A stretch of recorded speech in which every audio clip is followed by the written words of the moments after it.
Is Trump about to prove every one of his critics wrong? For months, the media, political insiders, and foreign policy experts have warned that Trump's approach to Iran would backfire.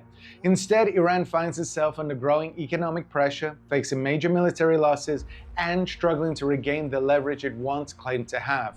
What was supposed to be a display of strength from Tehran is increasingly looking like a test of survival for the regime itself.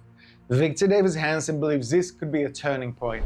He argues that Trump has put Iran in one of the weakest positions it has faced in decades and now holds leverage that previous presidents never had. The question, Hanson says, is whether Trump should push for a deal from a position of strength or increase the pressure even further. At the same time, the political battle in Washington is heating up.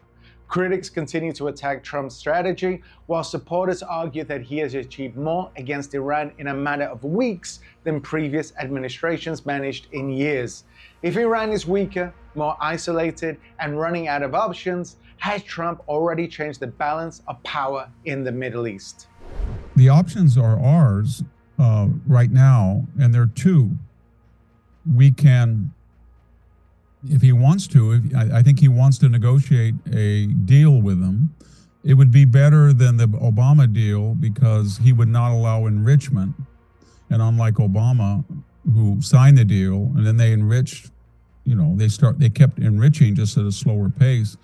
He's already demonstrated to them he has no problem taking them out. So he did it once in June of last year. He did it 38 days. He's going to have a carrier group there. If people come back to him and say they're cheating, then he doesn't have to wage a war. He just has to hit them for 3 or 4 days, whack-a-mole, as long as he needs to, with mental, and never let them rearm their air defenses. Or he can do the long view, and that would be my preference. He can say to them, "We've done this for 50 days, and I'm tired of it. So here's what I want. I don't want any more subsidies to Hezbollah, Hamas, or the Houthis. I don't want your missile arsenal. You'll have to tell us and surrender it. I don't want any nuclear enriched uranium in your possession. I also want the Strait of Hormuz open, and I'm going to give you about a week. And then if they don't want to do it, then he and the Israelis can unleash a devastating, war. And unlike the last time, they have a lot more targets. I think we forget sometimes with all the hatred of Trump that this was a very limited engagement. If you look at what Obama did, he hit the ports, he hit the dock works, he hit the media complex in Libya, and he had no idea who was who. And it was a complete mess. That was Susan Rice and Hillary Clinton and Samantha Powers who dreamed that up. He bombed them the last day he was in office. And in the case of Serbia, Milosevic didn't move. It was much longer than this bombing until Bill Clinton said, we're going to bomb all due-use targets. And he bombed every bridge on the Danube, cut off Belgrade. They still didn't move. And then he hit all of the electrical plants. Almost every day, they did not have power. And that was with a population that was very supportive of Milosevic. As to your other point, I don't think you should be disappointed about the Iranian people.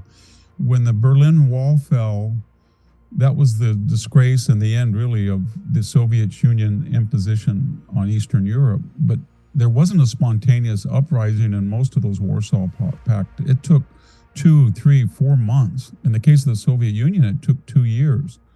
That regime now has lost $500 billion over 50 years of nuclear, industrial, and military investment.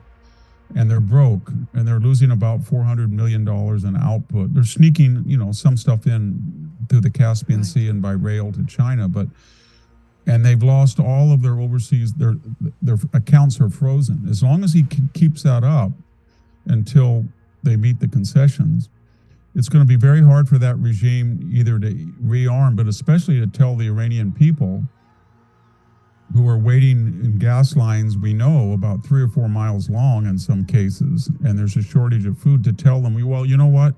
When we get free of sanctions, we're going to start giving $50 billion a year to the Houthis, the Hamas people, and the Hezbollah, and not to you. And then we're going to rebuild all of our military stuff, but not for you. And that's where the tension will start. Because once we're away and they can't blame the boogeyman America, and we let them stew in their own juice, I think that's what the administration will do. They're going to have to make some tough choices how they're going to spend limited funds.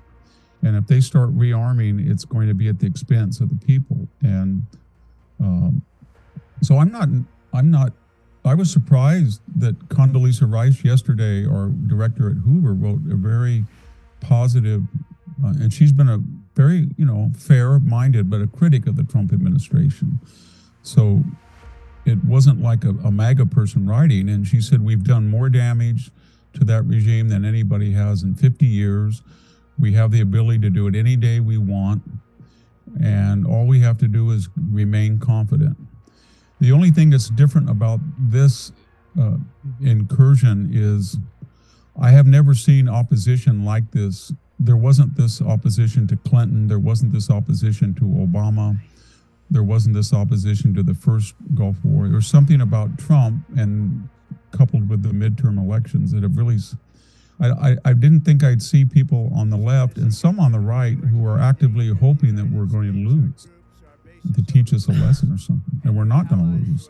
Yes. So I'm not as pessimistic, and the reason that there was a reason why 7 prior presidents never went into Iran, because it had this terrible reputation. 93 million people, the biggest country in the Middle East. It bragged that it was a suicidal nation, that Israel was a one-bomb state. It wanted to reclaim the Shia mantle of Islamic supremacy. It wanted to make an axis from Tehran to Damascus to Beirut to Gaza to Yemen. And everybody said these people are crazy. They're a big thing. They were willing to fight Saddam for 8 years. Just leave them alone. And that was our presidents. I mean, they killed probably not just 500 as reported, but more accurately 1,500 Americans in Afghanistan and Iraq through shaped charges. They blew up our barracks and embassy in Beirut. They blew up 2 African embassies. They were behind assassination plans. They wanted to kill Trump. They tried to kill the Saudi ambassador. So they're very bad people, and everybody let that go. And Obama really, if you think about it, and you look at the conditions and the protocols of that Iran deal and what he said about it, and if he was very transparent, he wouldn't have had to airlift $400 million on a pallets by night. He would have done it during the day. So I'm not as pessimistic. So the future, I think, will be that he's negotiating with them. I don't believe in anything they say, so at some point he's going to have to use force, in my view, but maybe not. And he's going to see what they're going to do, and they're in bad shape, and they're very desperate for a deal because their economy is imploding. He still has, today is June 4th, we've got exactly 5 months for the midterm. And I don't remember anything in the news, to tell you the truth, in January of this year, 5 months ago. I can't remember anything. So if he can get a deal, and or he has to force a deal in a week or two of bombing, I think he's got plenty of time. There's 200 tankers out sitting in the Mediterranean, the Red Sea, and the Gulf, and they've got 1 million to 2 million barrels each. That's about 5 days' supply of the world's oil, and that's gonna have to be going. That'll go on the market right away. Russia's sneaking in another 300,000 barrels. Venezuela's up to 300,000 barrels. We've gone up about 500,000. So there's going to be plenty of oil. It's just psychological now that they don't know what's happening. A lot of people are speculating. But I think there's a very good chance that he can resolve it in 2 or 3 weeks. I wish we hadn't spent 50 days of negotiation, though, that we had given them a deadline, say 2 weeks after the bombing started.